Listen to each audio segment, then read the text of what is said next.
coup de marteau.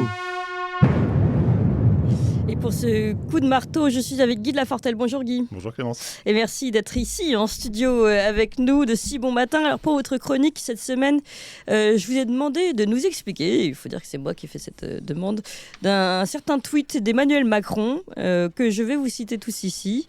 Pour financer la transition verte et numérique, nos capacités de défense et assurer notre sécurité économique, voilà, nous devons... Voilà ce que nous annonce Emmanuel Macron. Nous devons mobiliser et libérer notre épargne en Europe. C'est le sens de l'union de l'épargne et de l'investissement que nous devons construire. Alors là, on s'interroge souvent quand c'est plein de bons sentiments, on a tendance à s'inquiéter. Donc là, c'est censé financer la transition verte économique. Moi, j'entends libérer notre épargne. Je ne suis pas tout à fait rassurée, Guy. À votre avis, est-ce que ça sent mauvais ? Non, pas du tout, mais bien évidemment que notre épargne va être libérée. Ça va être libéré comme un lâcher de galinette devant les fusils des chasseurs. Ça veut dire quoi, libérer ? Ça va être libéré. J'ai pas trop envie de libérer mon épargne en fait. Non, il faut pas, non, je confirme. Enfin, j'en ai pas, mais si j'en avais. Alors, la première chose qui est assez intéressante, c'est que cette déclaration reprend mot pour mot une demande qui lui est adressée par François Villeroy de Galhau, donc le gouverneur de la Banque de France. Donc là, nous avons notre bon président de la République, quand il n'est pas en train de faire campagne pour son camp aux européennes, et ben là, il se fait le porte-parole de la BCE via la Banque de France. Intéressant. C'est intéressant. Je ne suis pas sûr que ce soit son rôle, mais bon, pourquoi pas. Parce que donc, M. Villeroy de Galhau lui a adressé une lettre pour les 25 ans de l'Union monétaire. Et l'union monétaire marche tellement bien que M. Villeroy de Galhau vient de réexpliquer à M. Macron qu'il faut absolument avancer sur l'union des marchés de capitaux. Sauf que l'union des marchés de capitaux, c'est pas quelque chose de très chic, on ne comprend pas trop ce que ça veut dire. Donc, M. Villeroy demande qu'on rebaptise cette union en union de l'épargne et de l'investissement. Donc là, on est exactement dans cette commande. Et donc, quand Emmanuel Macron dit qu'il faut construire l'union de l'épargne et de l'investissement, il est en train de ressortir ce projet de l'Union européenne qui date de 2014, qui est celle de construire l'union des marchés de capitaux. Et ça pose deux problèmes. Le premier problème, c'est donc quand ils veulent créer cette union des marchés de capitaux, c'est donc de favoriser encore plus la libre circulation des capitaux. Nous, on entend effectivement libérer l'épargne pour pouvoir financer de l'investissement, de l'innovation, des éoliennes, c'est vachement bien, des voitures électriques, c'est encore mieux. Oui. Sauf que ce qu'on ne voit pas, c'est que ce qui se passe effectivement, c'est on fait ça en Allemagne.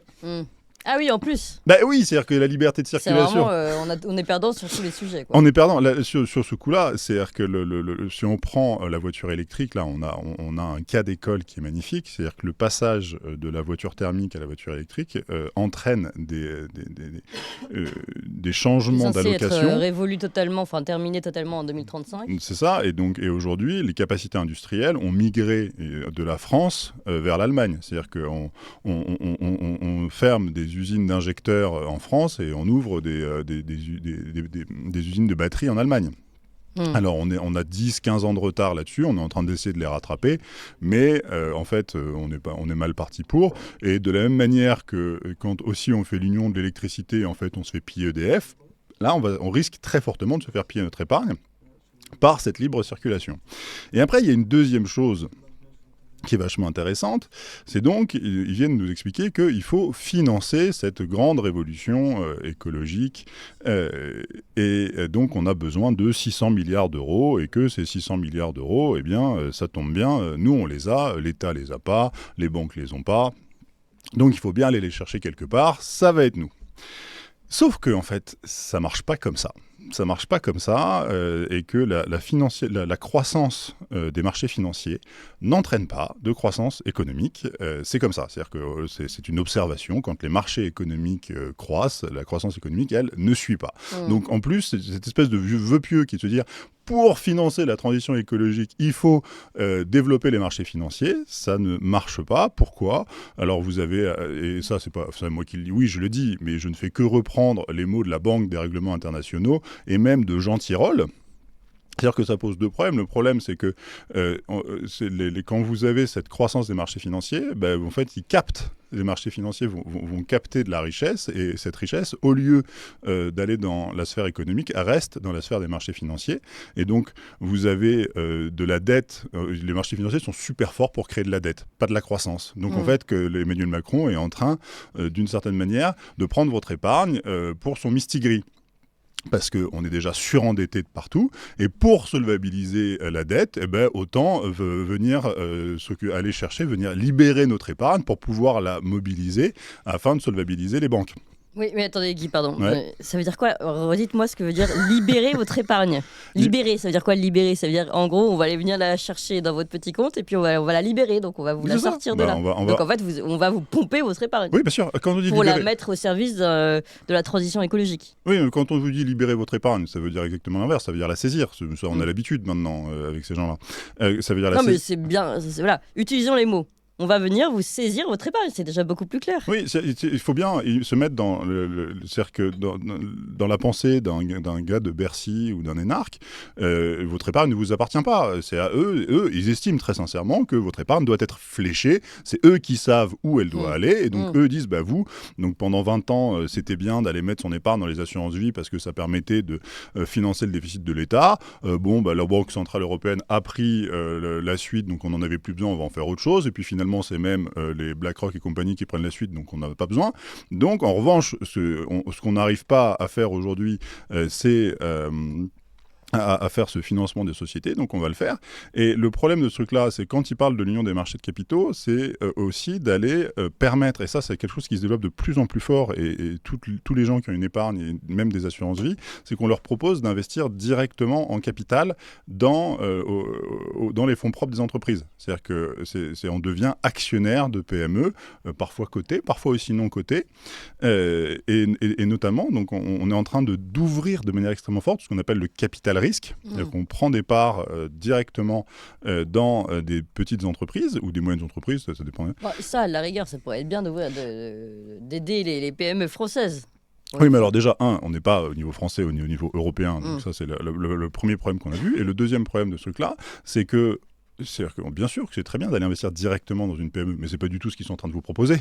Ce qu'ils sont en train de vous dire, c'est que vous allez donner votre argent à une banque, à un intermédiaire financier, qui lui, ensuite, va décider ce qu'il en fait, et surtout, va ensuite investir pour vous dans ces capitaux de petites entreprises. Et ça change tout, parce que vous avez deux problèmes à ça. Le premier problème, c'est que vous avez déjà une énorme bulle du private equity, donc et que vous arrivez, encore une fois, c'est cette grande chaîne de Ponzi, vous arrivez après tous les autres, et donc vous venez solvabiliser les investissements précédents. Donc la première chose, c'est qu'il n'est pas du tout évident que vous veniez investir dans une transition écologique, ou peut-être vous êtes en train de sauver les marchés financiers, qui ne sont pas du tout la même chose, parce qu'encore une fois, c'est pas la même chose. C'est pas la même chose. Donc en fait, il y a deux mots qui ne sont pas la même chose. À la place de libérer, on dit piller. Ouais, c'est ça. Et à la place pour la transition écologique, on va dire pour la dette déjà en place. C'est ça, c'est exactement ça. Et ce qui est très important, et ça c'est Jean Tirole qui précise ces choses-là, c'est que attention, quand vous allez investir directement dans les marchés, quand vous allez investir directement en capital dans des titres de capital, eh bien vous avez un truc que les banques adorent faire qui s'appelle la titrisation. C'est-à-dire qu'on va prendre votre titre, on va le regrouper, on va en faire des paquets, et puis ces paquets-là, on va se les revendre, et tout ça va être recyclé dans la grande machine financière. Et ça, c'est ce qui ça a été le fer de lance de la crise de 2008. Ça a été vraiment le charbon qui a permis de faire tout exploser. Et là, on a un peu les mêmes mécanismes. C'est-à-dire que c'est ce qu'on appelle le shadow banking. C'est quelque chose qui permet, en gros, de sortir de la réglementation. On n'est plus dans un espace régulé. Les banques font n'importe quoi. Et surtout, vous avez une mauvaise transmission des risques. On ne sait plus trop qui porte les risques. En 2008, on ne savait pas qui portait les risques du marché immobilier. Là, c'est les mêmes problèmes. Donc, on est en train... En fait, on n'a rien appris de rien. La croissance des marchés financiers ne crée pas de croissance économique, mais c'est pas grave. Il faut que vous envoyez votre argent dans les marchés financiers. La titrisation... créer plein de problèmes, c'est pas grave, on va y aller encore plus fort. Et surtout,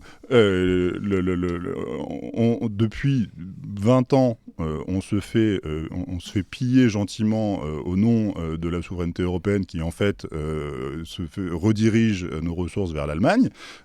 Ça, pareil, on l'oublie.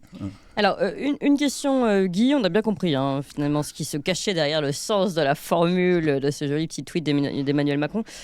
Comment on fait pour ne pas se faire piller notre épargne finalement ? Il ne faut pas avoir d'épargne ? Si, bien sûr qu'il faut avoir de l'épargne. C'est-à-dire que avoir de l'épargne, c'est la capacité d'être autonome, et la capacité d'être autonome, c'est la capacité d'être libre. Donc ça, c'est très important. En revanche, il faut faire exactement l'inverse. Il faut débancariser. Il faut surtout, le mot est horrible, je veux dire détitriser. Il faut arrêter, il faut sortir de ces marchés financiers, de cette espèce, ce qui est très difficile. Mais il y a des moyens. C'est-à-dire que vous allez acheter un peu d'or, on veut investir. Un Napoléon sous le pommier, comme disait. Exactement, comme Charles Gave. Mais ce qui est vachement intéressant, parce que Charles Gave, qui pendant très longtemps n'aimait pas du tout l'or, et ça se comprend de sa position, depuis 2-3 ans, effectivement, revient. Et surtout, il y a une chose, vous dire que vous voulez financer l'économie réelle, mais faites-le très bien, mais allez investir directement dans les sociétés sans bien passer sûr. Par ces intermédiaires-là. Il y a des sociétés qui demandent de l'aide, même. On peut en parler pour Toxin et pour d'ailleurs Off Investigation qu'on reçoit dans quelques instants. Merci beaucoup Guy de Lafortelle, cofondateur de Toxin justement, et puis fondateur de la lettre d'information L'investisseur sans costume. On continue.